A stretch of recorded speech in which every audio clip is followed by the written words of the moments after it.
And hello, everybody. Welcome to our WWE Fastlane review. My name is Wei Ting, and I'm sitting in this chair in place of John Pollock, who is celebrating Thanksgiving with his family tonight. So, Canadian Thanksgiving, of course, and therefore we have a non-Canadian joining us tonight.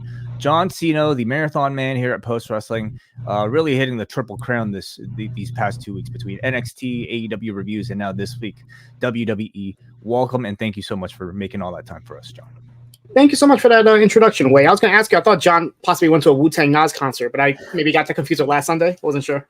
Yeah, I will take him next time they're in town. How about that? I would love to see that, just like a live stream of John Pollock at a Wu-Tang concert. You know what? I don't know if I'd be able to control him at that point, but very privileged to have you on board as we talk about tonight's WWE PLE. We don't often get a chance to hear your thoughts on the main roster product, but what was your level of interest heading into Fastlane tonight? I think just with the overall buzz lately, with this Tuesday show coming up, with all these names being brought in, and you had the tease of Jade possibly showing up tonight. I just a lot of excitement in the air. Like wrestling just really exciting for me right now, and I love all this back and forth tribalism. I love the positive about it, the part where it's the fun surprise elements. It kind of brings me right back to my childhood with the Monday Night Wars and who's going to show up on Nitro and who's going to show up on Raw. So I kind of am getting a little bit excited because of that. And honestly, I've been enjoying all the WWE PLEs. None of them have really disappointed me. So going into this, I was really excited. And when I saw there was only 5 matches, nothing against last week's 14 matches, but just knowing that there's only 5 matches I need to take notes for definitely puts me in higher spirits. Was there a particular match tonight that really had more of your interest? Just I guess the combination of seeing these tag teams being formed, like Cody and Jay was interesting to me. Even Cena and LA Knight, just having these odd pairings that I haven't seen before. But there wasn't really that one match that I really wanted to see. It just kind of overall just how the presentation of the show was going to be going into it. So coming up a little bit later, we will be taking some of our patrons' feedback over at forum.postwrestling.com. So if you had a chance to watch the show tonight, leave your feedback over there. As well, we'll be taking your phone call. So patrons, you should have received an email at some point. So simply use that if you want to call in and give us your thoughts on WWE Fastlane. We should also add that there is a press conference going on at the moment. So if there are any notes, chat room, feel free to let us know. We will monitor and announce any interesting and relevant notes. So this is how we're going to do it. Siino, you are much better at doing these sort of play-by-play recaps than I am. So I'm going to hand it off to you, and then we'll talk about it after you discuss and let us know what happened. Yeah, absolutely. So we are in the Gainbridge Fieldhouse, Indianapolis, Indiana. They said it was a sold-out crowd of over 14,000. And just out of curiosity, I was like, what happened at the last Fastlane? Because I can't remember anything. And supposedly they were the Fastlane 2 years ago in 2021. I don't really have any recollection of it, but maybe you do. The main event was Roman Reigns versus Daniel Bryan with Edge as a special enforcer, Alexa Bliss versus Randy Orton, and Shinsuke Nakamura versus Seth Rollins. Okay. Wow. I guess the Indianapolis 500 theme is it just really makes it worthwhile, I suppose. Every decade you got to do one of these. Now, were you able to catch anything from the kickoff? I saw, I guess, the relevant things again. Anything that was not the panel. I realized actually the panel had a bit where Trick Willie, the Booker T and Boyd Bear did a sort of like a trick off. I suppose trick off, exactly what I called it. Yeah, it was actually pretty fun. They kind of went back and forth. Because as soon as the pre-show started, Booker T just handed Wade a subpoena saying, you stole my gimmick, copyright infringement. And I'm like, what is going on here? I totally forgot that Wade redid the Trick Williams thing on Raw. So they kind of went back and forth doing it, and it was all for comedy. I don't know what Wade was trying to do. He was doing some Michael Jackson impersonation with the trick off, but it was all done for comedy. Besides that, we had Paul Heyman called Byron Saxton a canary with his yellow outfit that he was wearing. Rey Mysterio was worried because he sent the mystery partner a text message and he left him on red, which is never a good thing in wrestling. But the main thing coming out of the kickoff was the showing up and introduction, I guess, officially on screen of A1 Jade Cargill, and she was met there by cameras and just photos and everything, and Triple H was right there to greet her. Obviously looking like $1 million, but I expected her on the show, but maybe in a different capacity, kind of sitting in the crowd. But I actually like this, how she showed up and a big introduction, and she had the all the cameras and everything. Definitely made her seem like a big deal, and the internet was already talking about her as Collision's going on, which is kind of ironic. Yeah. So, it certainly sets up, I think, a tease of further involvement from Jade throughout the rest of the evening, but we got nothing else. This was all we got from Jade Cargill tonight, unless she's supposed to do something here at the press conference. Again, we are doing this right after the show, so we're not aware at the moment, but we will find out, of course. But beyond that, I don't know if this really served much purpose other than to go up against, a 7 p.m. Collision, and it certainly did its job of taking a lot of that attention away online. Yeah, I definitely expect to have some sort of presence in the press conference. And obviously, if anybody's watching, please let us know. Because whenever I think of the AEW press conference, I always kind of vision like her sitting next to Tony Khan was always like a familiar pairing at the press conferences. So to switch it up and have Triple H there sitting next to Jade would definitely be an interesting visual. Just seeing her in WWE just feels odd to me because it was one thing to see Cody, but to see Jade, somebody who's always been in AEW and nowhere else in a WWE screen, was definitely a little baffling to me at first. Just kind of like to soak it in, like, oh, this is something that's actually happening right now. It's great, isn't it? It's like seeing, character pop up from DC into Marvel or vice versa, and I love that she's clearly they're using the name Jade Cargill, Yep. pretty much, I mean, looks very similar to like the way she would have looked in AEW. And they continue to make her feel like she is the biggest free agent signing that they've had in the women's division, maybe ever. Now, with a couple of like announcements on the horizon with Cody on NXT, and I think even Triple H on SmackDown, do you think either one of those can somehow be in something to do with Jade, I guess you would say? You mean Cody's announcement on Tuesday? Yes. Very well could be. Yeah. I thought they would have, seeing this today, that they would have something maybe a bit more upfront again. Maybe in the press conference, they might even announce something by the end of tonight. But if not, I could definitely see some involvement on Tuesday. We go into the main show and we get an introduction from Pat McAfee, being from Indianapolis, and we'll actually get to see more of Pat later on in the show. And the set itself, how did you like the set? We had a couple of race cars. Whenever they pitched to a replay, you heard their room, so we got to hear that all through the night. You being a F1 viewer, how did you enjoy this Fastlane setup? Whatever, dude. I mean, this looked like any other set except with like two Indy cars. I mean. Sure, dude. I mean, it was really nothing special. And that's kind of, I think, appropriate maybe for what really did feel like a B or C level pay-per-view heading into tonight. We go into the first match for the undisputed WWE Tag Team Championships. Finn Balor and Damian Priest of the Judgment Day defending against Cody Rhodes and Jey Uso. Jey Uso and Damian Priest start the match, and right away, Michael Cole brings up that we have Cody and Balor, both former leaders of the Bullet Club. So obviously Cole was on New Japan World this morning, just breaking the internet with his references to other wrestling organizations. This seemed to really upset a lot of people I saw on my timeline that were debating, or at least like maybe trying to correct Cole about whether or not Cody was actually a Bullet Club leader. I mean, remembering the whole Bullet Club is fine storyline, I at least think it's debatable, okay? And listen, there's definitely a lot of revisionist history, as you would expect from the WWE. To them, listen, how many people are really going to be fact checking this to correct them? And whatever, like, I think it would be odd if they didn't just try to talk about Cody as if he was a former Bullet Club leader. You think they're going to play more into this, like maybe involve AJ Styles as well? They could definitely like have fun with this if they wanted to, right? Just like, the leader, who's the real leader of the Bullet Club, but in WWE fashion, I guess. I don't think so, man. Not anymore. At this point, like Finn Balor, like would have been out of, and even AJ, they're so far removed from it, and we've already done the OC. I honestly don't even know if it means that much anymore. So the match itself starts with Jey chopping and kicking away at Priest in the corner. So the story is pretty much them trying to target his knee throughout the entire match. Him and Cody tag in and out, and they keep working on his leg, trying to take him down. But Priest comes back with a hard clothesline before cornering Jey and tagging in Balor. Cody and Jaden start working on Balor before Priest starts the momentum with a big kick to the back of Jay's head. This is the part where I mentioned where every time they go to a replay, you hear that race car sound. So it was definitely in my head throughout the show. A bit of a slow pace here to start the match, but the crowd rallies behind Jey as Priest and Balor continue to work on him in the corner. But eventually Jey is able to fight off Balor and make the hot tag to Cody. Comes in, hits a disaster kick for a 2 count. Cody follows us with a superplex before they both tag out to Jey and Priest. And then, like, I'm not sure what he was trying to do. I'm not sure if he's done this before, but Jey, like, takes off his shirt and puts it, like, on Priest's back and, like, punches him. Has he done this before? Not to my... I don't know if he has. Like, this felt like it was, like, a new wrinkle to his babyface singles run that I actually did not like at all. Okay, we've seen a lot of guys, like, take their shirts off for the pop, like, Jeff Hardy, notably. But it's weird when a guy does it mid move, you know what I mean? Like, so he does, like, the Dustin Rhodes uppercut type of deal. And like, here's Damian Priest, like, hunched over, ready to accept it. And this is like Jey Uso slowly, like, sexily peeling his shirt off for that reaction before finishing the uppercut. And I thought it looked pretty silly.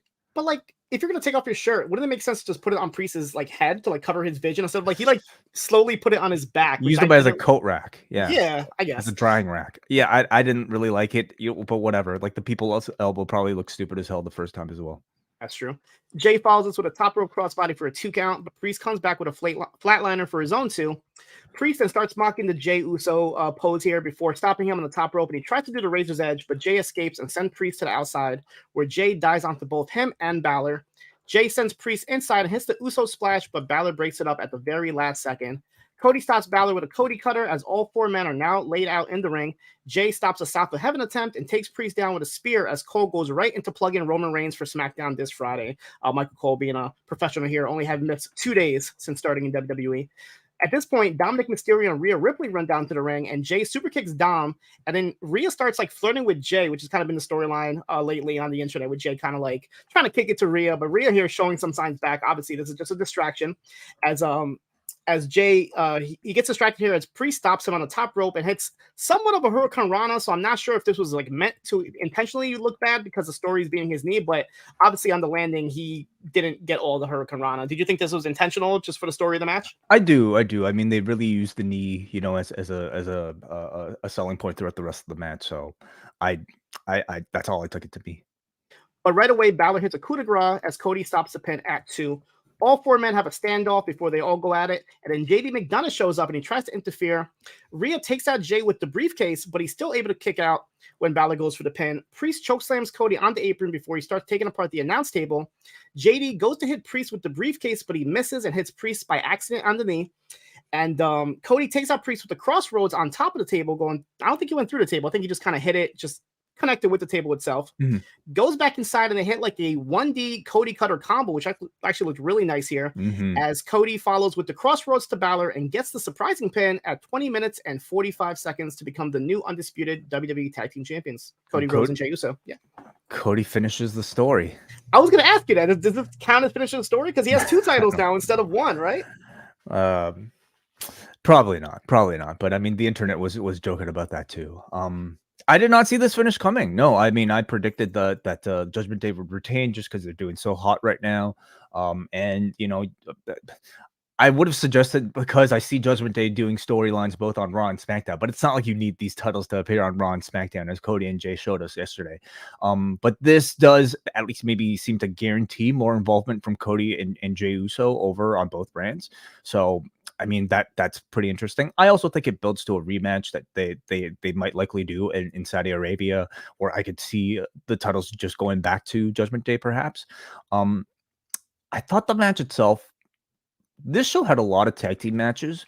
And when you're talking about WWE tag team wrestling, there really is only like one style of tag team wrestling match. And for that reason, I didn't get into a lot of the tag team wrestling on this show, John, and you might disagree, but I thought this match was pretty by the numbers and therefore just boring. They definitely were able to do enough in front of this crowd just based off of their star power alone. I thought the close, as with all the other tag matches, was really well done. Especially I like the JD McDonough screw up to continue to further those tensions with JD and Priest.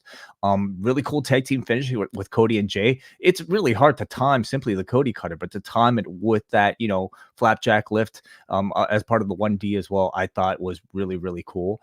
But I was not really that impressed with the match itself. What did you think? Yeah, it was very formulaic. I agree with you. It was kind of like your average tag team match. I think the overall feel of this pay-per-view felt like a house show for the most part. And nothing wrong with that because the crowd was really into it. Obviously, they picked wrestlers that all the fans can get behind and get into. So the energy was definitely there. But like wrestling-wise, it wasn't anything too spectacular that's kind of like stood out at all to me. Like I said, the finish was very surprising to me. And as soon as that happened, my first thought was, is this the night where Damien catches in? Because it makes sense for him to drop one title to get the other one. But does this mean that Jey Uso shows up on NXT as well? Now that they're tag champions, I guess they can kind of travel together. The only thing this match needed was Cody's first tag team partner, tag team champion partner, Bob Sparkplug Holly, to show up in his race car to congratulate his former partner, but he turned on him, so maybe that's the reason why he didn't. But yeah, the match was fine. Nothing too spectacular, but like it just gave me that house show feel. So I'm sure like for the live audience, it was amazing. But some sitting at home, it was just like your by the numbers tag team match, like you said. House show feeling, or maybe like above average house show feeling is maybe what I would deem. I mean, this show was, I don't know if it was necessarily sold on like in-ring action more so than it was sold on like story and the sort of spectacle of seeing a John Cena team up with an LA Knight or a Cody Rhodes teaming up with the Jey Uso. And it kind of delivered that, I suppose, but it did not, to me, deliver like the in-ring standard, especially in the undercard that I usually look for, though others might disagree. But what do you think about War Games? It's probably a little over a month and a half away. We saw a closing scene last night from SmackDown with 4 baby faces opposing a united front of Judgment Day and the Bloodline. Cody and Jay, if they have these tag team titles and if they can go over to Fridays, does it suggest to you that they are going ahead with that idea and that they're going to be building that over these 2 months? Yeah, my first thought, because with the other tag team match with Jimmy and Solo, my first thought was possibly them showing up at SmackDown and setting up a match between those 2 teams with Jay and Cody against Jimmy and Solo. But that match could possibly happen at Crown Jewel, because that's right before Survivor Series. So they're obviously leading us towards the direction of War Games, and they have all the teams and players there. So I think that's fairly safe to say that's going to happen. We go backstage where Wade Barrett and Booker T are so excited from their trick off from earlier, and they start talking about the main event, and they wonder who's going to tag with the LWO. And Xavier Woods comes out of nowhere and interrupts and asks him if he can watch the rest of the show with them. And we find out that this turns into a Pizza Hut ad as Xavier Woods gets on his phone and starts going over the menu, and Booker and Wade get excited. Everybody knows Booker T loves to order his food off his phone, so he was ready to order.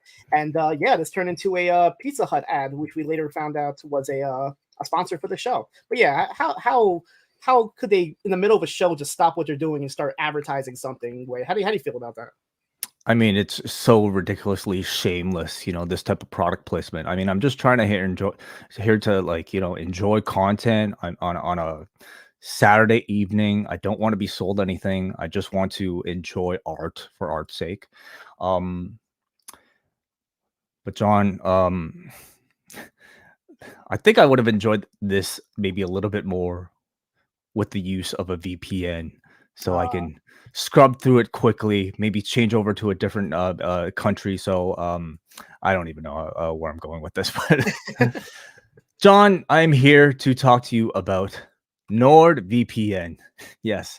Do you use a VPN, John?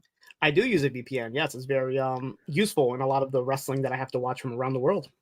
Of course it is. And of course, I want to thank everybody who's been using NordVPN.com/postwrestling to sign up, as I'm here to remind you that you can use VPNs, including Nord's, to buy AEW pay-per-views at discounted prices on FITE by directing your IP to a location like the UK or Australia. This is how I also watch Dynamite and Collision commercial-free every single week through my AEW Plus subscription on FITE, a service otherwise not available in my location.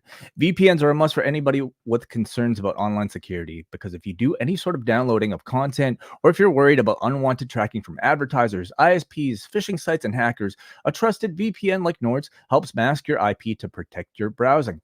Nord has also introduced its new threat protection feature, so even if you download an infected file, threat protection kicks in and deletes it in the background before it makes a mess of your computer. So sign up at nordvpn.com/postwrestling, where you can get a bonus 4 months on top of all 2-year plans. They've also got a 30-day money-back guarantee, which comes out to about $3.08 a month when you sign up. Again, at nordvpn.com/postwrestling. Check the link in the show description and sign up with our link, get yourself some bonus months, and let them know you found out about them through post. That deal sounds so exciting. My cat Blizzard heard it, jumped right on me, and asked me how can he sign up to NordVPN. So after this, I think I'm going to get Blizzard signed up to his own account. Use the code. We go to the next match. It's Bobby Lashley and the Street Profits against the LWO, Rey Mysterio, and Santos Escobar, and a mystery partner, because Joaquin Wilde and who's the other guy? Cruz del Toro. Cruz del Toro. They both got knocked out during SmackDown by the Street Profits and Lashley. So they need a partner. Ray's been texting people. They're leaving him on red. He's not hearing an answer. Santos got all worried. So they head to the ring without a partner.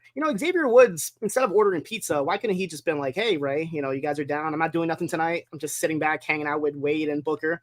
I could have been your partner, but no, he chose not to. Even Zelina could have called up her husband. He's not really working on Saturday nights recently, so he could have possibly done it. But no partner for these two. 3-on-2. Well, there's already an LWO, John. Like you have to apply through the process of getting membership, and I'm sure there's a lot of paperwork involved, and they already have members. Maybe That's the first true. call was to Bad Bunny.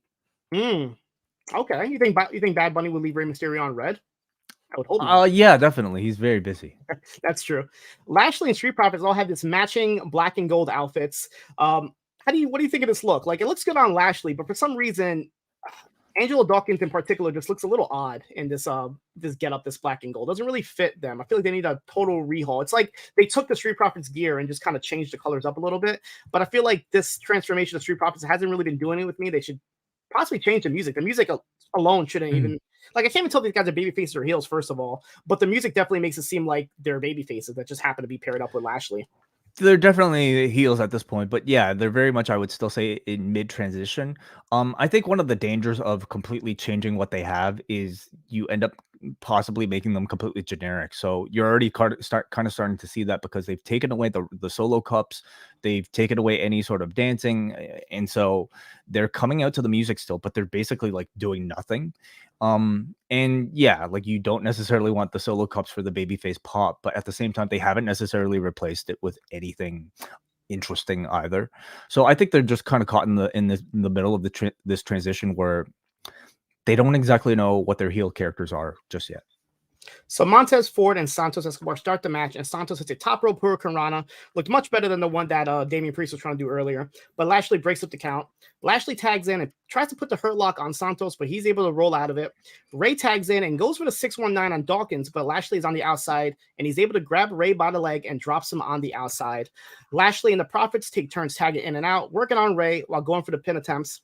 As Rey Mysterio was trying to take out to Santos, Montez goes to the other side and takes him out.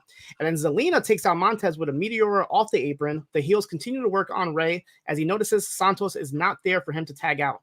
Then I hear some music which I did not recognize because it's not the familiar music that I grew up with. But it is Carlito who makes his return to the WWE here. He's been rumored to be signed with them for the longest time now. So he is a mystery partner. He comes out and Rey makes the hot tag to him.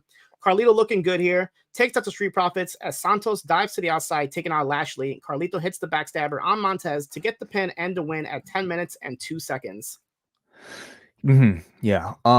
Again, in terms of a match, I thought it was pretty generic WWE tag team action. And this one, especially, I think it had most people, myself included, waiting for that, last entrant before anything of significance, I think. Carlito as a reveal, sure, why not? Like he again has been supposedly set to go for months now. It surprised me that the Profits and Lashley lost this early into their run.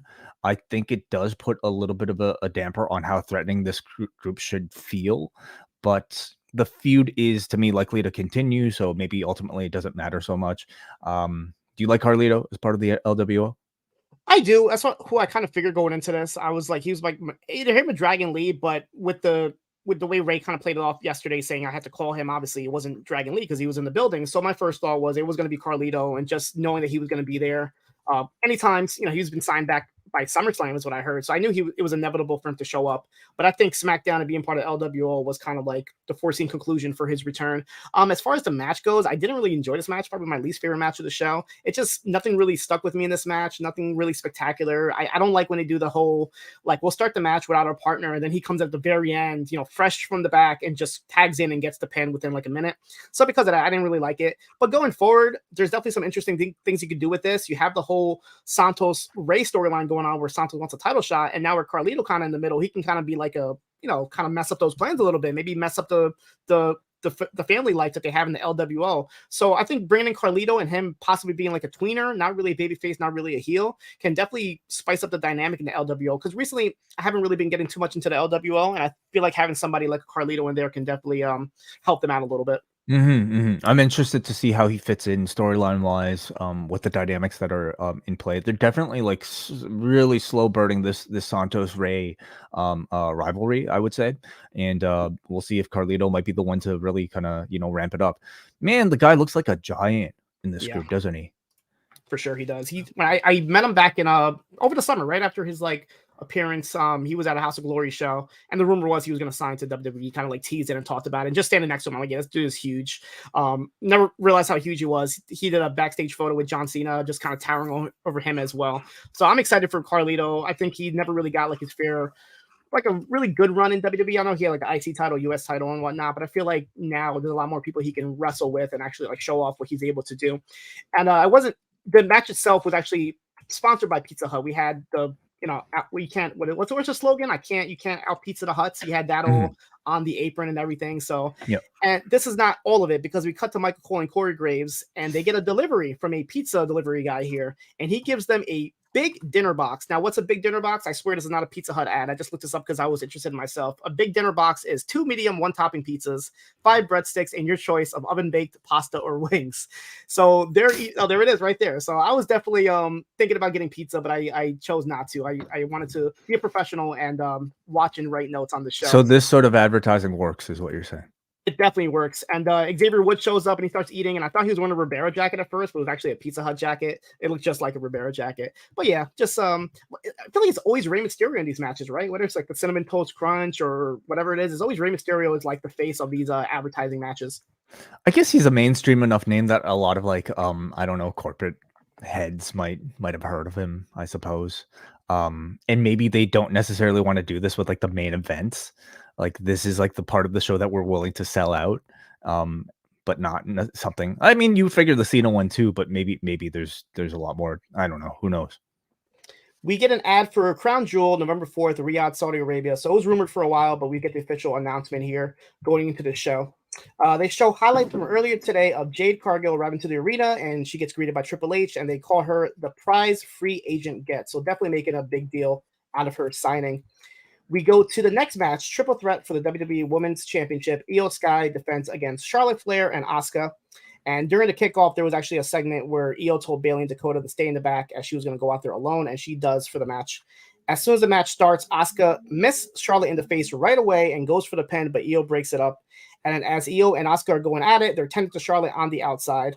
How do you feel with misting and wrestling? I feel like between AEW and Julia Hart and here with Asuka, and later on we'll see some more Mist. Do you think there's too much overexposure on Mist? Because growing up, I feel like Mist was like a very special thing that I would see once in a while. It wasn't like an all-day occurrence like we see here tonight.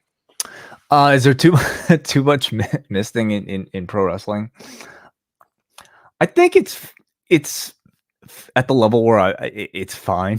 I think Asuka has always had it, first of all, so like it makes sense with her. Nakamura doing it tonight, it was unexpected. But listen, I guess if you're Asian, it's part of your repertoire enough at this point that they can get away with it once in a while. So I don't really I'm not that upset about it anyway. So as Charlotte is trying to get cleaned up on the outside, she comes in, she's all cleaned up, and she breaks up the sequence between Asuka and Io. Io and Asuka start working together and whip Charlotte into the corner, but she's able to fight them both off. Io head scissors Charlotte into the crossface before sending her right into a kick from Asuka. Io hits a beautiful missile dropkick on Asuka and goes for the moonsault, but Asuka stops her and hits a German suplex from the ropes, followed by a stalling kick for a 2. Charlotte takes them both out with a top rope crossbody and signals for the title around her waist before she starts chopping away at both her opponents as the crowd starts wooing along here. Charlotte continues to work on both of them, hitting a double clothesline, getting a 2 count. Not the same type of double clothesline that we see in AEW. So the crowd definitely wasn't behind this double clothesline like the MJF one. Asuka and Io start going back and forth with pin attempts as Charlotte gets taken off the apron and sent to the outside, where Asuka whips Io to the outside and dives right onto Charlotte. Io, she attempts to do an outside moonsault to the outside, but she barely connects with Asuka. And I feel like this wasn't just a one-time occurrence, especially in this match. I feel like a lot of moves weren't really connected, but this one was very glaring with her not even connecting. I wouldn't even say barely. I don't think she even touched Asuka on the outside. Charlotte, though, goes to the top and hits a much better looking moonsault to both of them. Back inside, Io and Charlotte start fighting on the top rope as Charlotte has Io on her shoulders in a fireman's carry position, and Asuka powerbombs them both off the top rope and gets a 2 count on both of them, as commentary mentions how she probably should have pinned Io instead of Charlotte first. That's probably why she didn't get the pin. Charlotte puts the figure 4 on, but Io quickly breaks it up with a Meteora. Asuka puts a leg lock on Charlotte while Io applies to a crossface as commentary wonders what would happen if she taps out, which I don't know. Like, I'm sure that's happened in wrestling before, but if 2 people have a submission move on and one person taps out on triple threat, is it just declared a no contest at that point? I mean, or the dual champions? Like, I imagine it'd be similar to like a double pinfall. Like if somebody were to pin somebody else at the same time. There's a reason why we haven't seen that too often in pro wrestling, and it's because I think it's a very unsatisfying way to end a scripted professional wrestling match. So someday we'll have that answer, but not today. Asuka eventually lets go and goes after Io as all three women start going at it until Charlotte spears Asuka, getting a 2 count. At this point, Bayley runs down to the ring to check on Io, but Bayley, Io doesn't want help from her. But this distraction causes Charlotte to boot Io to the outside. Asuka follows this with a code breaker from the top rope, but there's another move that didn't really connect here, getting the 2 count.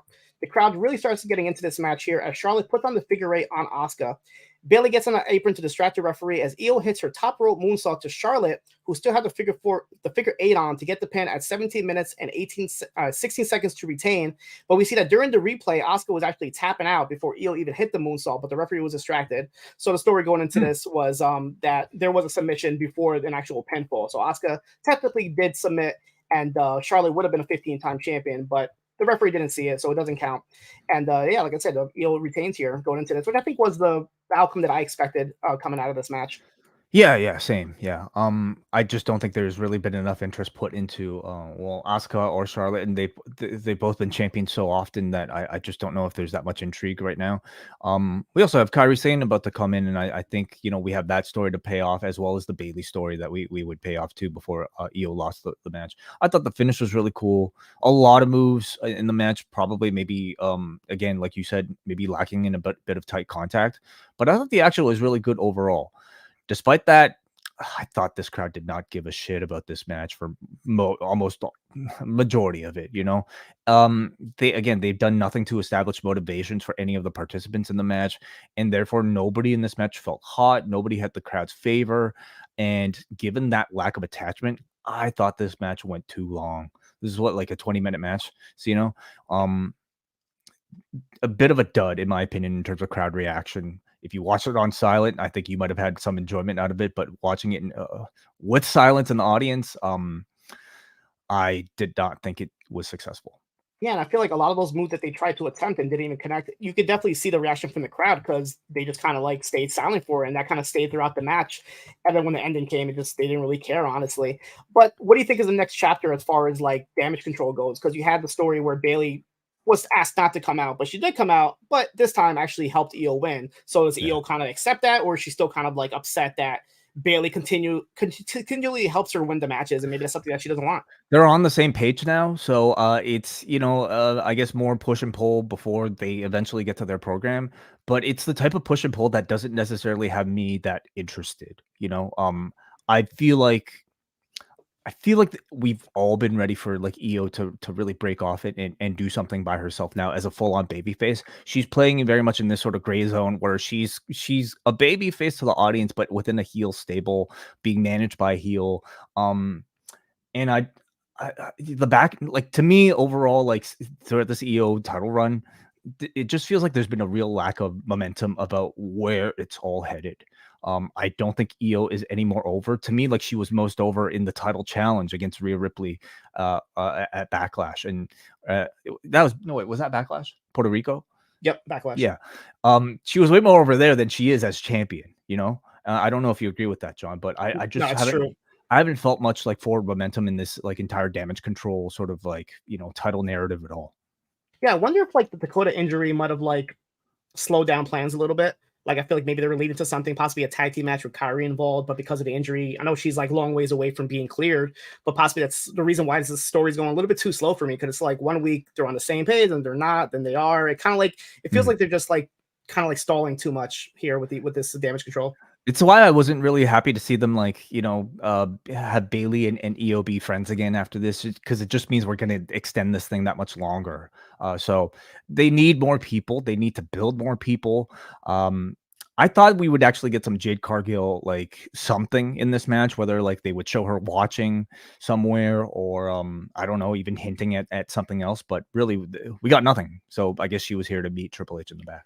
Yeah, like John Schaap said, he's like, why was Jade even there if you're not going to bring her out? Seemed kind of pointless. I expect kind of the same. Like, if you already know she's there, why not just put her in the front row and at least have her watch the women's fighting for the women's championship? Agreed. Well, I mean, she was there to maybe generate some buzz ahead of the pay-per-view, to oppose Collision, of course, as well at 7 o'clock. But beyond that, I was pretty perplexed about why they didn't do more with her, at least. Working in retail, I will admit that when your first day of work, you're not really working, right? You're just kind of doing paperwork. So that's probably what she was doing. She's in the back just signing a whole bunch of stuff. She has to watch like training videos. You have to watch like orientation for WWE and whatnot. So she was probably a little tied up in the back. Okay. Who wasn't tied up was a LA Knight who comes speeding into the arena in a Slim Jim car. So I guess by being a spokesperson, you automatically get this Slim Jim race car. What do you think of this car? Well, hey, it was quite the power slide stop, and we know it was LA Knight who did it because he was the one who got out of the driver's seat. So very impressive. I mean, it made him look cool. I suppose in my head, I'm just thinking like, okay, so did he have to awkwardly climb over the actual professional driver, inside the car before getting out here? Yeah, the windows are tinted, so they definitely could have hit something. What did you think of this car? Would this be on your shelf if they made a Lego Speed Champions version of the Slim Jim vehicle? A Speed Champion Slim Jim, whatever this is, 100%. Yes. The building techniques, I'm sure, would be very interesting. Yeah, I can't tell what it is. Maybe it looks like a Ford. If anybody knows exactly what kind of car it is, let us know, and I'll see if I can talk to representatives in Lego about possibly doing a collaboration with Slim Jim. We go to the ring and we get a little bit of a surprise appearance, I guess, by Pat McAfee. I mean, it is his hometown, but with the introduction earlier, I'm like, maybe that's all we're going to get from him. But no, Pat McAfee comes to the ring wearing the Indianapolis Colts Legacy title. These are the NFL titles that they've recently put out. And Pat says he wouldn't miss his show because it's in his city. And he starts talking about, I don't know, he's kind of going all over the place here. He's talking about like how like you go to shows and like they don't really give reactions, but that's not Indianapolis, Indiana. So I'm not sure if this was like throwing shots at any particular city, but he was pretty much saying how like my city wouldn't do that. We make sure that we're into it. And like you said, this crowd wasn't really into the entire show. Yeah, he should have said this before the last match because they were pretty quiet for that last match. So he starts talking about how Indianapolis needs a WrestleMania, and the crowd, of course, says, hell yeah, as Pat shouts out Stone Cold Steve Austin. And then Pat introduces John Cena before joining Michael Cole and Corey Graves on commentary. But is this a thing now? Like, whenever you go to a town, you start asking the crowd if they want WrestleMania, then at the end of the year, we're just going to have a vote. Like, does London get more votes than Indianapolis? But, yeah, it's like a running thing now. It's like, do you want WrestleMania? Like, do they expect them to say no? Like, of course, going to say yeah. I mean, for one thing, it's a very easy hometown pop, right? Like, who wants WrestleMania in your hometown? No one's going to say no to that. Secondly, I mean, I do think that there could be something about them trying to campaign audiences to increase demand in whatever tourism board is attached to these places, so that they put in a strong bid, to potentially host a WrestleMania or something like that. I don't know if Indianapolis is in contention or not, but clearly, I think there are several motives, attached to a message like this. I know they renamed the Dunkin' Donuts Center in Providence, Rhode Island. It's called something else now, but I would love for them when they go there for somebody to be like, who wants a WrestleMania here in the Providence, Rhode Island? No, John Pine, don't angrily text me saying Rhode Island shouldn't get a WrestleMania. But like, imagine them doing this in a town that doesn't even have a stadium. And it's like, well, we can't even do a WrestleMania if we wanted to. It'd be a little bit embarrassing. But we go to the match. It is John Cena and LA Knight versus Jimmy Uso and Solo Sikoa. This is Cena's first televised match since WrestleMania. And I looked up the last time he wrestled in Indianapolis. It was actually him and Nikki Bella defeating the team of Carmella and James Ellsworth. Do you remember that team? I do remember, yes. I remember both teams very well. I mean, I followed the saga of John and Nikki very closely. Leave the memories alone. Pat starts talking about the last time him and LA Knight encountered. Knight was doing something different. So I guess, was he still the maximum male model? Like, I was trying to remember the last time they interacted with each other. I believe so, yes. Mm-hmm.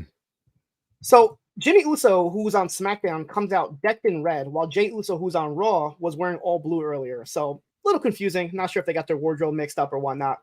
But Cena and Jimmy start the match, and Cena right away overpowers Jimmy, and Solo kind of gives him a death stare. But Jimmy says, don't worry about this. I got this.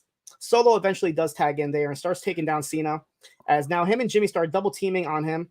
Jimmy then starts acting like a boxer, I guess. He's like just kind of doing a little boxing pose, and he starts talking trash to him, and he starts screaming at Pat, saying, hey, Pat, we used to be cool. And Pat's like, yeah, we used to be. I didn't realize that Jay and Pat McAfee, I guess, used to be best friends. That was never really on screen, was it? I don't think so. I don't see what some backstage. Like, McAfee said he was like an honorary Bloodline member. I mean, they must have been really good friends in the back. That's what I'm guessing. Like, maybe Pat, like on commentary, like he wasn't even like cheering for them because the Bloodline were heels at then. So I can't even see like Pat like even being on their side. Anyway, Jay and Solo continue taking turns working on Cena, keeping him down for a couple of minutes as LA Knight still hasn't tagged in at this point. Solo then starts, he crushes Cena in the corner with like his hip attack, and then commentary, Michael Cole says, you know, he might have to go to a local medical facility, as Pat McAfee says, yeah, he might have to go to a hospital. So I'm not sure where he's going tonight. They don't even know what to call it. At this point, I feel like they just go back and forth. There's probably like no actual official lingo on what to call a medical facility or hospital. I don't know. Jimmy starts a local medical facility could be like a veterinarian clinic. You know, it could be a physician's office. It could be a Planet. Well, I guess that's not medical. Planet Fitness. I was gonna say Planet Fitness. Could be like a physio place. Yeah, they have like these 24-hour like emergency rooms around that you can go to. You don't have to necessarily go to a hospital, especially if you don't want to wait online. You just go right into the emergency center and just be seen right away. So yeah, I guess that's technically a medical facility. Jay and Solo continue working on Cena, keeping him down for a couple of minutes.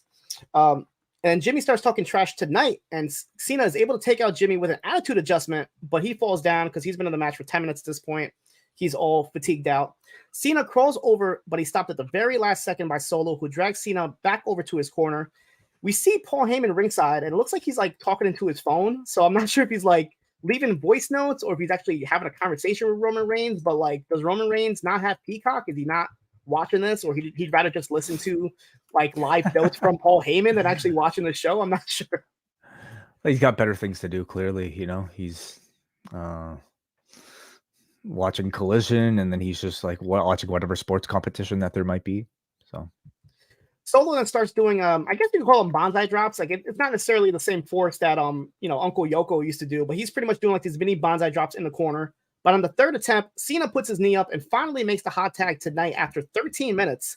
Knight goes to town on Jimmy and Solo as the crowd goes with every single strike that Knight lands. Obviously, the crowd was here to see LA Knight. Jimmy stops the momentum though with a super kick, getting a 2 count. Knight continues to work on Solo and Jimmy as Cena hits a top rope crossbody to Solo. I didn't expect this. This kind of came out of nowhere. Like in the middle of the sequences, Cena just goes to the top rope and hits a crossbody. So he's probably like telling people, hey, listen, I can still do this. Jimmy follows this with a Uso splash to Cena. As all 4 men are now laid out, we get a yeah boo spot from the crowd here. It's a little different from the usual, before they would go yes boo, but now it's yeah boo, more in the LA Knight fashion, I guess you can say. It's always been yay boo, but now it just sounds a little bit more, I guess, louder because of the yes. Yeah. Knight meets Jimmy with a superplex as Cena follows us with a 5-knuckle shuffle. We get the BFT from Knight to Jimmy to get the pin and the win at 17 minutes and 21 seconds. And as Cena goes to raise Knight's hand, Knight stops him, and we're thinking, uh-oh, why did he stop him for it? But Knight just wanted to show respect to Cena and raise his hand instead. But yeah, not much to say from this match for me, honestly. It's very, like I said, very house show, formulaic tag team match, very similar to the one before. Wouldn't say it's a bad match. Wouldn't say it's a great match. Just out of a match, just right in the middle of the show. Mm-hmm. Big pop for the finish here. But I would say it did a good job of putting the spotlight on LA Knight, which really, is the entire intent of a match like this. But I agree. Like for my 2023 taste, I thought this was a really boring match. Like we saw Cena at WrestleMania. We saw him. Didn't he have like a TV match not that long ago? Didn't he have a SmackDown match? The one where you're shouting really loud. It was that before. Anyway, whatever. He either is unable to do a whole lot, or more likely, maybe he just needs to be protected from any sort of significant risk. And that means he doesn't do a whole lot in these matches. I know this is their formula, drag out the wait for the hot tag and then have the crowd explode. I thought it was maybe unique to see Cena on the opposing end here and serving the hot tag to LA Knight. But God, I thought this went forever with nothingness. They dragged it out way too long. Yes, the pop for LA Knight was really big, but I didn't think it was enough to justify what felt like really prolonged boredom for me. I think like with let's say like an MJF match where the goal is to get a big reaction without doing a whole lot. I think you at least have enough content and crowd engagement throughout some of those early portions without the need for him to take significant bumps. But this match was just like your very formulaic, low effort, bare bones selling. Wait, boom.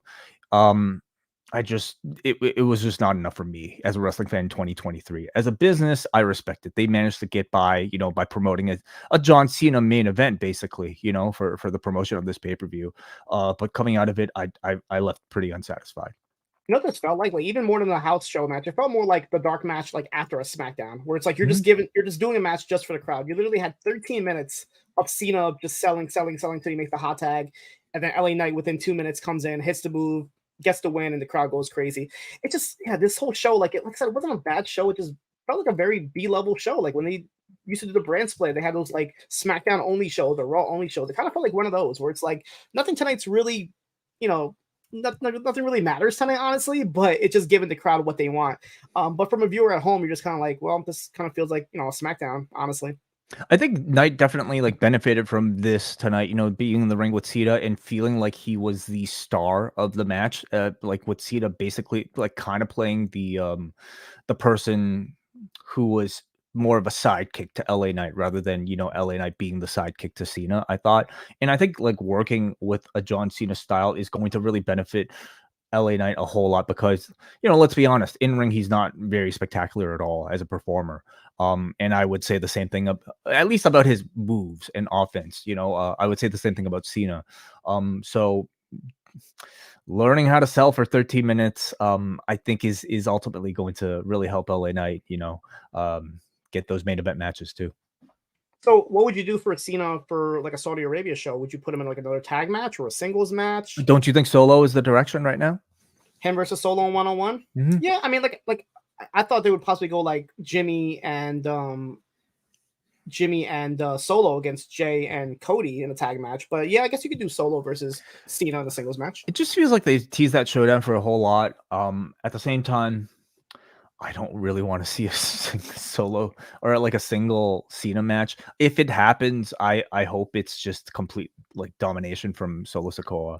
And I guess Cena, like I'm just thinking back to the Austin Theory match where he was basically there to put over Austin Theory, and it was not a very good match. I'm not really expecting different for a Solo Sikoa versus John Cena match either, but Solo could use the win probably in a way much better than Austin Theory could. Yeah, were you surprised that like outside of the people that actually wrestled, we didn't really get like any other appearances? We got no Miz, no Austin Theory, no Grayson Waller. It was just pretty much contained to who was wrestling on the show with any segments, even backstage. Maybe not as much these days, John. Like, they've been pretty like sparing with like not loading too much on these PLEs. They need all that downtime to play those commercials on Peacock, right? And if there's no real relevance for them, well, why even fly them in? Were you surprised they didn't really like hammer the NXT show? Like there was a commercial where they showed the gong with Undertaker, but other than that, there wasn't really too much. Maybe a little NXT. Yeah, this would have been like a private opportunity for them to announce something big, to again drive a lot more viewers. But I wonder if at this point they feel like they've done enough to assure a win on Tuesday. They could have definitely done more. They could have been like, as soon as Jay and Cody wanted to be like, oh, Cody's gonna join Cody on Jay's gonna join Cody on NXT. Yeah, they could have done something, just something a little more, just to kind of like give a little bit more. Just you wait for Monday. Oh, what's gonna happen? Are we gonna get like The Rock's gonna get announced as being in Ava's corner or something, or we're gonna get something, right? Somebody else is gonna get announced on Monday. I feel like we'll see. We go backstage as Finn Balor tells Damian Priest that he doesn't think tonight is the night to cash in, but Priest says that it has to be tonight and he's not going to go home empty-handed. But we see Rhea stops him and says Priest isn't ready and they will do it another night. And she asks him to hand her the briefcase, which he does. As soon as he handed her the briefcase, I'm like, dude, is Rhea going to cash in tonight? Like, why is she grabbing the briefcase all of a sudden? But I think once I saw this, I'm like, I don't think there's going to be a cash in tonight because really for them to go out of the way and like just say that's not going to do it. I feel like I pretty much believe them when they said it. Why? Because I think for me certainly, and I think a lot of others would have said that was like a misdirect. I definitely thought that there would be something, but yeah, there was no sort of reference at all. Yeah, it definitely worked for me. Like I saw that, I'm like, okay, this is. I believe it. Like when Rhea says something, I feel like they don't go against it. Like unless like Rhea was lying to us, like watching it. But if this was a contained conversation between them in the back, then I feel like Damian was going to respect Rhea. And so let's talk about it now. There was no cash in this main event, and was this a missed opportunity? Because look, like to me, the only reason you do this entire storyline with Seth Rollins and his, thread, back that's hanging by a thread, this entire 2-month program with Nakamura, is that it lays the perfect foundation for a logical cash-in attempt from Damian Priest, and they didn't do it. I would say they should have been a cash attempt. I mean, the cash itself, like they should have cashed in and won the title, because coming out of the show, there isn't like the one major story that everybody would be talking about. It just was 5 matches, nothing spectacular, nothing stinking, but like no real significant big, like, yeah, Jade showed up, but she didn't really do anything. We knew she was there. We knew she was showing up. So by kind of doing like the cash in at the end, that definitely would have gotten at least people talking, like coming out of this show, like something major happened, but nothing really major happened. There were just a couple matches. Some were good, some were not. But other than that, yeah, I think this show could have definitely needed the cash in. I was just really surprised, and I do understand, okay, like, Rollins ended up winning the match, and it wasn't exactly like, the usual opportune time of, like, a babyface being completely down, but he was still very injured coming off of this last man standing match, and you could have easily had Nakamura attack him one more time from the back to set this up, just for that big, memorable pop at the end, but they chose not to do it, and I really can't understand why. Are we going to get another scolding from Rhea tomorrow? The same way she scolded Dominic for losing the title. Was she going to like give a talking to Finn and Priest on Raw? For losing the belts? Yeah. I guess you would have had it here, but yeah, maybe you will. Remind me, what show are they even on? I can't remember. Are they They're on Raw or SmackDown? They're on Raw. Okay, so they can show on Raw. Because I know when Dominic dropped the title, the little initials that she had with the R&D, she dropped the D and just put just the R on it. So what is Rhea going to do now for Finn and Priest? Maybe she won't do anything because Priest still has the briefcase. We cut to the audience where we see the Indiana Hoosiers football team, and there is a one Declan McMahon, yes, the son of Shane McMahon, who looks just like his grandfather Vince, was right there in the front row. I think the first, I guess, on-screen appearance of we've Declan. seen him throughout not kind of his him entire... as a baby, yeah. Yeah, we've seen him like as a kid. Like now now this guy looks like an adult, and maybe it's our first appearance of the adult Declan McMahon. He looks 100% just like Vince in his young pictures. It's almost scary. It's so scary. Definitely the first time like they like keyed him in as like, this is a person, but I didn't realize he was on like the football team. I guess he must be pretty well, pretty good football player, you would think, for him to be spotlighted there, unless he's just there because he's a McMahon. Yeah, I definitely read about some of that. So probably not the last we've seen of him on WWE television. You see a quick commercial here for, I guess, some new WWE monster truck. You got Butch and Ridge Holland promoting this monster truck. And I'll be honest, whenever I take my son down to toy aisles and he sees like these wacky WWE toys, not interested whatsoever. He's like, why are these wrestlers like in these monster trucks and like crashing through this and that? Like, it doesn't make sense. I guess, in the past, in the past, you'd have like when Brock Lesnar ripped up the car and you could sell that, but this one doesn't make sense at all. Like, why are Butch and Ridge Holland in a monster truck? It just like reeks of like, I guess, market research and like trends of like what little boys buy. And I guess typically it's like, cars and it's like things with wheels. And how can we fit this professional wrestling sport that has no cars in it whatsoever? How can we fit it with this like #1 trending, toy that boys tend to buy? It just like reeks of, I don't know, when they would do like weird, like, like Ninja Turtles themed, like Ninja Turtles in space type of like product lines that just had nothing to do with the TV show. They must sell decently enough for them to continue to do it. Yeah, somebody's buying them. I'm not sure. I haven't never seen anybody who bought any of these like non-wrestling WWE toys, but somebody's definitely buying them. But they need a Lego Speed Champions Slim Jim car with a little LA Knight minifigure. That's what the world needs. You can mock it, maybe, Siino. Oh yeah, for sure. We go to the main event here. It is for the WWE World Heavyweight Championship, a last man standing match. Seth Rollins defense against Shinsuke Nakamura. And I have to say, the entrance gear from both of these men, I feel like I was about to watch like a fashion show. You had Rollins in his all white, and then Shinsuke in his all white, and then Rollins was wearing, it looks like a Versace type of gear for the pattern that they showed. I'm not sure if anybody knows exactly what he was wearing, but it definitely looked like it was Versace. As Muggin informed us, it was definitely Versace. Thank you, Muggin. The crowd starts right away as the match starts, chanting for tables. Not even a minute into this match, the crowd's chanting for they can't even wait. They just want tables right away. They just start the match with tables all over the ring because this crowd, that's all they want in all these matches. But instead, Rollins grabs a kendo stick and they start fighting on the outside as Rollins exposes the floor. Rollins picks up steel steps and launches into Shinsuke, but he's able to dodge it and get out of the way. And he also dodges a stomp attempt on the steps on the other side. Rollins starts tossing chairs and trash cans inside, and he finally grabs a table as the crowd roars, yeah. He gets another table. Fuck yeah. They're going crazy for these tables. They just love tables here. Seth tries to send Shinsuke back inside, but he stops him on the apron with a knee to the back of the head. Nakamura then grabs a pair of nunchucks. He places a trash can over Seth and goes to town with him with a kendo stick as the ref starts counting him out. Why are these fans chanting for nunchucks? Okay. I don't know. I guess we want nunchucks. The funny part about it, and speaking of Ninja Turtles, this reminds you of Ninja Turtles, like when they would have these weapons and they never actually used them the way that they're supposed to use them. Because instead of, just taking the nunchucks and knocking Seth over the head with them, he like starts choking him out. Like he puts like the metal part of the nunchuck in the mouth of Seth and just starts pulling away. That's not how you use a nunchuck, as far as I know. I mean, he did hit him a few times in the back, but I also imagine it's kind of tough to work like what were probably real nunchucks. You ever see like that? There's like I forgot it was like College Humor, one of those like animated things where they took the Ninja Turtles and actually showed them what it would look like if they actually used their weapons. And like Leonardo's like, wow, I could stab somebody with the sword. It was like total. That's what it reminded me of. Has he never stabbed any like foot soldier like with the sword? Like, what's the sword for then?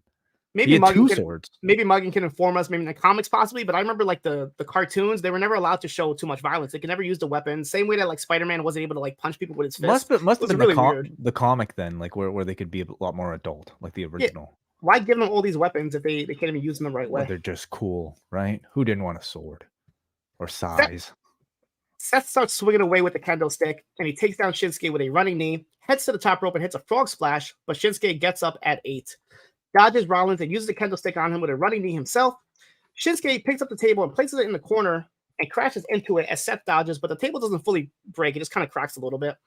Seth follows us with a stomp, but Nakamura gets up using the ropes at 8. Seth starts clearing the commentary table and grabs a ladder and places Shinsuke on top of the commentary table. But as he's about to jump off the ladder, Shinsuke just moves out of the way as Seth slowly gets down. They start fighting against the barricades. Before they go into the crowd, Rollins starts chasing him around with a steel chair as they head towards the entranceway, and they start fighting like up the steps before Shinsuke hits a low blow and sends Rollins crashing onto the floor. But what do you know? There's like a crash pad right there. Camera conveniently doesn't show the crash pad, but obviously you can see that there was a crash pad right there. So Rollins is not dead. That's a good thing. Yeah, I mean, you don't. It's not supposed to be a crash pad, okay? It's supposed to be like a conveniently sort of like placed, very soft looking platform. It looks like a giant mattress to me. So I'm like, oh, that looks like fun. Looks like something I don't want to jump on myself. They start fighting towards the ring again, where Shinsuke reverses a pedigree, sending Rollins onto the concrete. Back in the ring, Rollins stops a Kinshasa attempt with a super kick and hits a pedigree as the referee starts counting them both out, but Shinsuke gets up right at the 9 count. Rollins, who has his back all taped up here, starts struggling to set up a table here, but eventually does set it up. Shinsuke, though, places Seth on top of the table and hits him with double knees off the second rope, crashing through the table. And then Rollins barely makes it up at 9 here. As Shinsuke is there with a chair and starts hitting chair shots to the back of the head here. They both start climbing the ladder now that's still by the commentary table. And Shinsuke stops Seth with red mist. What did you think of this red mist? The red experimental mist, right? Or was this experimental? I wasn't sure. So when Nakamura did this, I'm like, he could do this? And then I remembered, oh yeah, like in the Muda match, like that didn't happen in the WWE. As far as I know, I don't think he's done this in WWE, has he? No, I've never seen like a crimson face like off a mist from WWE before, for sure. No, but has Nakamura sprayed mist before in the WWE? Oh, has he sprayed mist before? I want to say yes. I feel like he definitely had, but not red. I feel like he's definitely done it in the past. I could be wrong. Whatever. I might be getting my mists all mixed up here between all these wrestlers here. Yeah. So I mean, my last memory of him doing mist was in the Mood of Retire, or at least the Great Mood of Retirement match, not to be confused with the Keiji Mood of Retirement match. And I suppose he it's a tactic he's learned and kept in his back pocket. And I also felt like the usage of red mist was maybe just their way of giving you the visual and impact of a blade job without actually doing it. And all of this I thought was to serve for what would be, I think, a really tense and perfect cash-in attempt afterwards, but they did not do it whatsoever. It definitely gave a good visual. Like if you're just like going through pictures online and you see like Seth with his face all red, you're like, whoa, what happened here? Without realizing that it was mist, because you could trick somebody. You could think it could be blood. But as he sprays him with the mist, Seth goes backwards right onto the commentary table as Cole is just yelling at him, just stay down, just stay down. But of course, Seth doesn't listen to him and he gets up at the 9 count. They go back inside the ring where Shinsuke sends Seth back first into a chair. I guess he does like a backbreaker onto the chair. Mm-hmm. Obviously, he's targeting towards that. And he sends him through the table in the corner with a Kinshasa. But Seth is able to roll out of the ring and conveniently lands on his feet at the 9 count here. They continue here. They go back into the crowd now and start fighting on this ledge that's right there. I guess like, what would you call it? Like a ledge right by the steel steps, I guess? Like conveniently placed ledge platform for them to jump off of. Yes. They start tussling a little bit. Rollins reverses and hits Shinsuke with a pedigree, followed by a stomp. They both get up, and then Shinsuke puts him through a table, which is also conveniently right there by the side, with a Falcon Arrow. The crowd starts chanting, "Holy shit."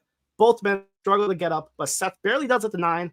Shinsuke does not get up at 28 minutes and 26 seconds, and Seth Rollins retains the World Heavyweight Championship. Main event length, for this last man standing match at almost 30 minutes here. And overall, I thought it was a very good last man standing match, John. Good escalation. I think the backstory has been really well told over the course of these 2 months, and it served as a really strong base for the match. I thought Rollins selling was really strong. I thought Nakamura felt like the very devastating villain, super villain that he's been sort of built up as over the past 2 months. I thought they were pretty creative with some of the spots and setups around the arena, maybe as obvious as some of them were. For WWE, where I think they've put a lot of priority into making sure bumps are safely taken. I totally don't have that much of an issue with it. Satisfying crashes through tables. I thought they found a way to visually create a blade job without the use of blood or even, the suggestion of it. So I thought it was a good main event. Did you feel the same way? It was definitely a match of the show, no questions asked. It definitely could have used a little bit more. I feel like by them doing that backstage segment with the Judgment Day, kind of it kind of made, obviously I wasn't expecting anything, but if they would have not shown that and then maybe have a JD McDonough come out during this match and do a little bit of interference and kind of give you that tease, and then maybe cut to the back where you see Rhea stopping Damian Priest, whatever the case is, just kind of give us a little bit of a tease, a little bit more of a tease of the cash in by having other members of the Judgment Rhea Day could have done the scene in arena, right? Yeah, surprised they did it in the back. Why not just do that as they're coming out, and then you have Rhea stop him and take the briefcase away. I thought for sure, at the end of this match, seeing Seth Rollins bloodied up, we would get some form of cash-in attempt. Just again, just for the big memorable reaction to seeing it, and again, just because of the stage being set by the perfect type of match to set up a cash-in with the last man standing. And they didn't do it, and I just really could not figure out why. And I couldn't even figure out why I guess they wanted to get ahead of the audience's expectations by telling them that this is not going to happen. But I think by doing it, you only set up expectations that they were just misdirecting us. Anyway, especially with the final scene being Seth celebrating in the crowd with the fans, you could have had somebody from the Judgment Day in a hoodie just kind of attack him, do something different since they're already in the crowd, away from the ring or whatnot. But yeah, I was a little disappointed by no cash in or no even tease at it, and just kind of give a flat ending to this flat show. Honestly, it wasn't the best show, it wasn't the worst show. It just kind of was a show that just happened. I agree with you in terms of I guess relevant things that happened. You had a tag team title change. Jade Cargill appearing in the kickoff. But beyond that, I did not like this show, and that's a rare thing for me to say these days about any AEW or WWE PLE, because despite whatever build that may occur heading into these events, in ring these shows almost always deliver to a very high 2023 standard, and this show is just not that. I think. First of all, the women's match, there are a lot of problems, I think, within the division and Io Sky's title run right now, where they've made zero effort to make her feel interesting, and much less the people that are around her that are challenging her. I thought the Cena match was 2023 John Cena, nothing, maybe satisfying for the people that are in attendance who really just want to see John Cena's face, but I've seen enough of his face for my lifetime. I need him to wrestle, and he did not wrestle tonight. And then throughout up and down the card, I thought the tag team wrestling was just incredibly generic and very unsatisfying for me. I agree. I thought the main event was the best match on the show. But even then, I could see people not being completely satisfied by what you got there either. Yeah, I mean, I hate this term mid, but it pretty much was the definition of a mid show. like I said, nothing amazing, nothing like the only standout things, I guess, like the tag team title change was surprising. Jade Cargill appearance, but something we expected. Carlito, somebody we just saw recently, so it wasn't too surprising. I learned what a big dinner box is. But other than that, there really wasn't, like I said, nothing really memorable coming out of the show. It was a really great main event. If I had to say watch one thing, I would say watch the main event and possibly the tag team match. But other than that, you can pretty much skip the rest of the show. So those are our thoughts about tonight's WWE PLE. And now let's go to some of your feedback to see what you guys thought. And we, of course, have a channel membership here at youtube.com/postwrestling. And if you're a member, you get a chance to leave some messages. We get one here from Jake, who's been a member for 9 months. Thank you so much, Jake. He has a message saying, there's been some bad questions at these wrestling scrums, but a guy asking Io Sky about possibly wrestling Taylor Swift took the cake. Shake my head. Yes. Well, so again, we have not heard the press conference, but Jake has been, I guess, updating us about some of the questions that are being asked. And he says someone asked Io if someone else who is making pop headlines would like to wrestle her, like Taylor Swift. They just let anybody into these scrums. Yeah, I mean, it's anybody with like a platform, I suppose that's big enough.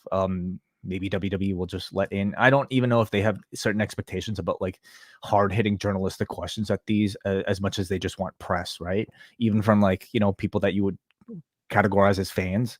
So I again, I haven't seen it enough to comment on it, but it unfortunately it seems to be expected at some of these. Let's go to some of our phone calls here from, of course, people that are patrons at postwrestlingcafe.com. Let's start things off here with Muggin. Hey, Muggin, welcome to the show. What's up, y'all? Hey, Muggin. Yes. It was a little dark. Anyway, Fastlane was easy. Fastlane was easy to watch. I mean, the last man standing match was easily like the highlight. I mean, it was very neat to see Shinsuke. Shinsuke looked so inspired. I mean, with the nunchucks and that Muda spot with the ladder. Was killer. Mm-hmm. And I was not counting on Priest, cashing in today because A, he was selling the knee, and B, he just lost the tag titles, which is quite surprising. I didn't even see that cover because the tag title match definitely had the usual Judgment Day fuckery, but I mean, coming out of it, I feel like Cody and Jay as tag team champions opens up even more interesting possibilities. I mean, there's also the possibility of Owens and Zayn, having feeling that kind of way about them getting the title instead of them. You know what I mean? Mm-hmm. And what else? The women's triple threat was very good. I mean, the Bayley interference was something I saw coming, but it was a good match, and it was nice that Charlotte took the pin instead this time around. I mean, that finish actually called back to take over in your house in a way. When Charlotte got the figure on Asuka, it called back to that finish. Mm-hmm. Despite the feeling, and coming out of it, I don't even know what's next because I mean I don't know. I'm left feeling now what. Now what does Io do? Because I think that's like a common question for a lot of these programs. Like, what's next? Because we obviously have Survivor Series, but there's a Crown Jewel before that, and then obviously all roads lead to WrestleMania. But it's like I feel like there's a lot of filler, just a lot of just stories that aren't even close to being concluded yet, and we just have to figure out what to do until then. So I feel like that's a common issue in a lot of these stories going on right now in WWE. More so with the women's title picture right now, because to me look, I love Io, I think the world of her, but I mean she needs to show some agency because mm-hmm. I mean because Bayley's doing most of the talking for her. I mean I would love to think that at some point Io would have to put her foot down. Did you watch the press conference, Muggin? I did. I watched some of it. I mean, any notable highlights?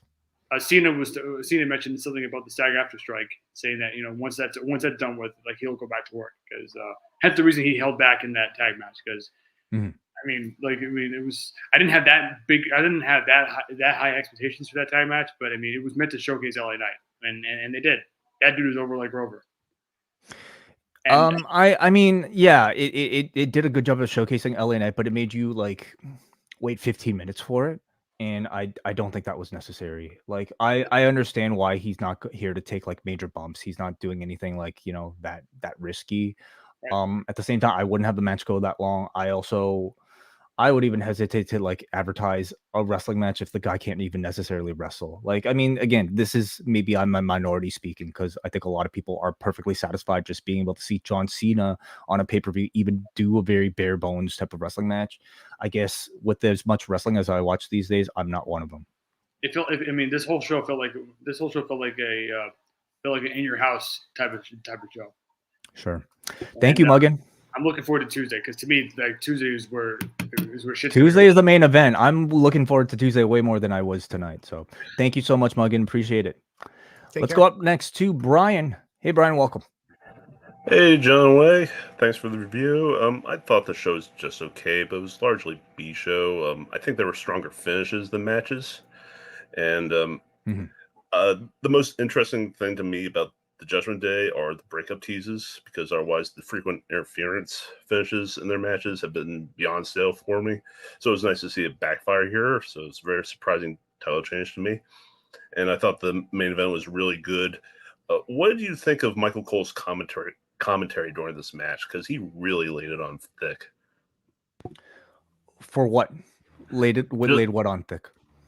Like the state of Seth's back. Like, why are you doing all this? You could end up in a wheelchair or stuff like that. It's like he was treating it like it was the end of the wrestler almost. Yeah. I think, yeah, it could veer on too much, especially because we've seen this guy wrestle. Like, I think they needed something really significant to start this entire storyline. Like, they needed Nakamura or somebody else to like deliver like one really big spot that somehow could suggest that Seth's back is in a state much different from what it was before, you know, his program with Nakamura. Or even like, you know, Nakamura could have suffered like a big injury in the program prior that would have led to like, you know, Nakamura, like this, Seth could have suffered a big injury in the program prior to Nakamura that would have like led to this like big change. I thought it was fine, like Brian, because it's sort of like the nature of professional wrestling. You're trying to, you know, the commentator has to sell the storyline and they have to do the best that they can to do that. And sometimes I could feel like it's exaggeration, but I guess I'm just used to that in my professional wrestling storytelling. Yeah, exaggeration is the key. And I was able to watch the first hour of Collision before Fastlane started, and two things of note. One, both companies had their tag titles change hands, although I'm thinking it's a coincidence because it's very different reasons, I think.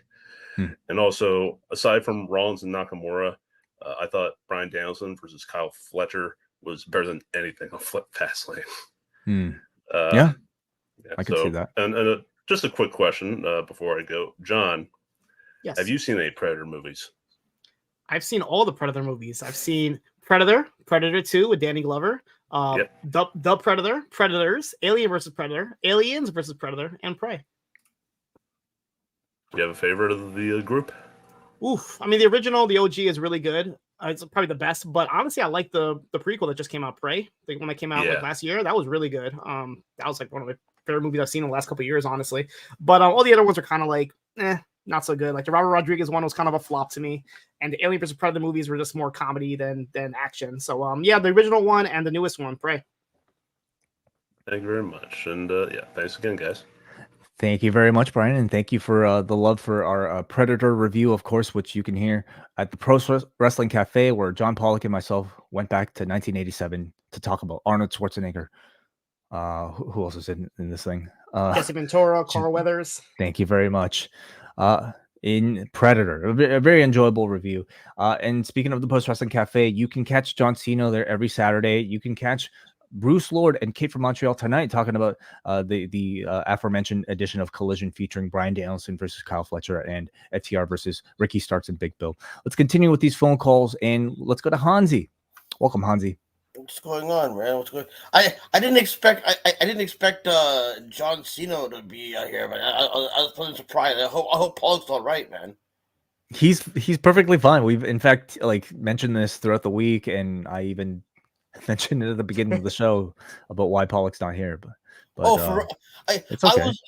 I was listening to the conference and also like, you know what I mean, because sometimes I couldn't, you know, I can't balance. Pollock's fine. He's celebrating Canadian Thanksgiving. How's the press conference? It was fine.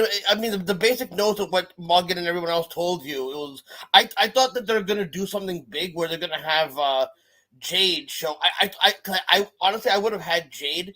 Like I know that she'll make a debut regardless, but I was hoping that like you do one of these old school things where she comes in just to put notice on who she's gonna have on the target, and then you can play these promos around, and it can be something where you're anticipating these confrontations a little bit. You know what I mean? You could have played because I feel like the way they're presenting her, it feels like it's kind of like a Lex Luger in WWE, but like before the narcissist, like the WBF kind of in a way where they made mention of him, but like he couldn't come to WWE right away, obviously. But I feel like that's like the same vibe I'm getting with the way that they're presenting her on the programming a little bit.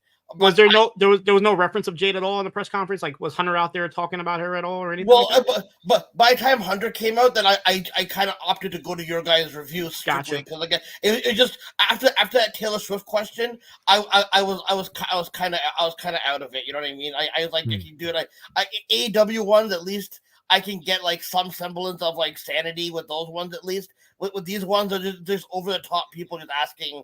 I don't know, just some cringe questions, really. But I'll check the rest out later on. But I agree with you guys. I didn't really like the pay-per-view all that much. I thought it was a bare bones pay-per-view. I appreciate some elements in it. The only thing that I can really think of that I can extract, I don't know if it was by design, but I like that Jey Uso and Jimmy Uso in both their respective tag teams, they both were the weakest links of their tag team because they're not used to tagging with other people. I thought that was actually pretty good. I noticed that Jay wasn't doing that great, and Cody had to save him, and Solo had to be the one that saved Jimmy in theirs a lot. Like, you know what I mean? Because Jimmy would try to get the advantage, and Cena would overcome it, and then Solo would have to come in and drop him. So I like that element. I don't know if that was by design. I can't really I think with Jimmy it is like he's being portrayed as certainly the weaker one of the group compared to Solo Sikoa, who is still being very much protected as like really the only competent person next to Roman Reigns in the bloodline. But I don't know if that would have been so intentional with Jay. I really maybe think it was just there to serve up the hot tag to Cody. Yeah, no. I mean, it was, but I just thought like throughout the match in the early going, Jay kept getting the one who kept getting the heat on him, and Cody had to come in and keep saving him. Like he had to get tagged in, and he get the advantage. I just thought that maybe it was just a small little thing. Like Jay obviously prospered a lot better. I just thought maybe it was a small thing they're doing where Jay and Jimmy are not used to tagging with other people for it. So I thought like Possible. them. Yeah, I just look at it that way. And the other thing that I'm noticing with the Judgment Day, since like I know that like Rhea is definitely over, and I do definitely see her going babyface, and the way that she's taking control, and also at the same time kind of disrespecting like Roman Reigns, like some of the decisions she's making are kind of a little bit backfiring, and I think ultimately she'll be like the common cause of like of them deciding to get rid of her, because she will be the one who's like, because Priest should be pissed off about her bringing JD McDonough into the fold because she's the one that's been permitting it, and he's the one that played a part in it, and also at the same time telling Paul Heyman yesterday, like acknowledge me, whatever, that in Roman Reigns' office. It's like you're bringing more beef to Judgment Day. You're making these decisions. So I feel like Rhea is going to be the common cause of, because I just think that she's going to go babyface. So I know that other people are going to, like Dom's not going to go babyface. Balor and them might stay heel, whatever, and all that kind of stuff. So I really do think Rhea is definitely going to be the one that they actually do kick out. I think she's going to be, the one that crosses over the babyface. I don't know if she might just get sick of them and just leave on her own. I can't see like her being kicked out, but maybe just getting fed up with them and just saying, you guys do what you want to do, and I'm out. Yeah, I also can't necessarily see like a big moment where like a stable of 3 to 4 men are able to somehow like do your traditional pro wrestling, like get rid of your leader type of like angle. I think it'd be more likely that she just simply leaves on her own, but she will certainly be a babyface against Nia Jax, but I think still retain like the heel connection, similar to like what we've been seeing with the BCC. No, definitely. And before I go, I'll just say, no, you're right that they obviously a 4-man group, like a men group, can't take out a woman. That's why I think that like though if they definitely do want to make her go babyface, I definitely do see like maybe not like having Nia join or something like that, but I could see Nia being one of the reasons why. Like if like let's say Nia beats Rhea, then Dominic will then lose confidence in her or whatever because she's like looks like unbeatable. But at the same time, I also could see that maybe Nia could be sent by the Bloodline to further do that if you wanted to do that at least. I don't know, but I'm interested in where that goes at least. But I'm kind of curious to see what they do with Cody and Jay as a tag team. I don't know if that will be a long time thing, but I can't say that this show was all that great. I like the main event, but the main event was I thought Nakamura should have won. I thought even if you do it for like 1 or 2 months, just give Nakamura a run because like now it's like if you're gonna continue the feud, it's like then this is where I start get when the heel loses twice in a row. And this is where I start. I don't think they will continue. I think that's I think this is it. That was it. Then okay, fine. So before I go, what would you guys do with Nakamura to follow this? Like, how would you keep him like still hot and like not go for the title now? Because now it seems like what I mean. Because like now it's like when you don't deliver on your promises. Like I've enjoyed this build for Nakamura more than I've enjoyed like a lot of his WWE run on the main roster. So I'll leave you guys with that and what you guys would want to see with Nakamura afterwards. Peace out, guys. Thank you, Hansi. I don't know if Nakamura is so much of a priority for them. I mean, the priority was, telling a story with Seth Rollins and getting this backstory over. I thought really for the cash-in attempt, but again, they didn't choose to do it. And again, I don't know if Nakamura is so much of a priority for them to keep hot. Obviously, you want as many like over characters as possible, and they found one, really good sort of like gimmick for Nakamura with these subtitles. Who, what's a babyface that they want to like, really push that's up and coming right now? I mean, like a Chad Gable, maybe like I was thinking Gargano, guys Gable. on that level. I can't see him like in a big main event picture, but probably like a mid card feud with any of those names I mentioned. Who's a wrestler with a long lingering injury? I mean, maybe there's possibility with like telling a story with DIY, like if Nakamura were to pair up with somebody, because I also think like with the whole with the amount of production that needs to take place for a Nakamura like type of build or segment, they might just opt to go like the more sort of traditional route of having him paired with a tag team partner that could do a bulk of the talking too in a similar fashion. So I could see a tag team run for him. IC title obviously is taken up by Gunther right now, so that's probably not happening. And for your kind of gatekeeper heels, I don't know if there are many other big opportunities. Yeah, I feel like more like I know he's on Raw, right? Nakamura's on Raw. On SmackDown, I feel like there's more like baby faces for him to fight, like with LWO and whatnot. I feel like he'd probably be better off there, but I'm not sure if they're going to be doing any sort of trades or anything yet. We still didn't find out who the trade was, right, for Jey Uso, so maybe it was Nakamura.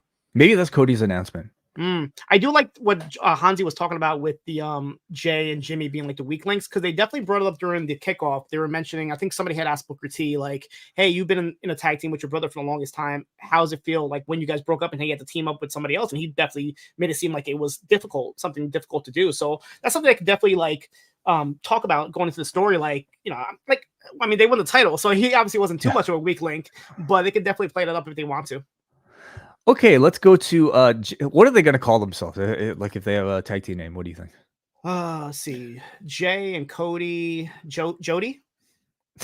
I don't know. Really quick, I saw this comment in the chat here. John Schaap was actually at the event. He said, "I was there tonight, repping the post office with my new T-shirt. The best match was hands down the opener. Also, the hottest the crowd was all night, aside from the pop for McAfee and the Mania show."